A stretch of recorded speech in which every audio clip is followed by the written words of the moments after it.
Hello guys, today we'll be talking about how you can how you can create voice enabled apps on ElevenLabs. So the first thing you have to do is you have to create an account on ElevenLabs, and the next thing you have to do is you have to go on conversational AI. Now, you have to know two things: that you have to create an agent for it to run on an app.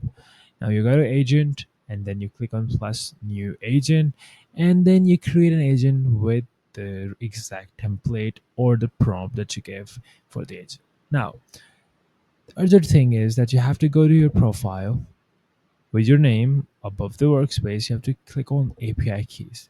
Now, using the API keys will help you create an app and use an integration of ElevenLabs. So you create the key, you create API key, you copy it, you put on the code of the app, and it will be easy for you to create a voice enabled app from ElevenLabs. Thanks for watching. Please like and subscribe.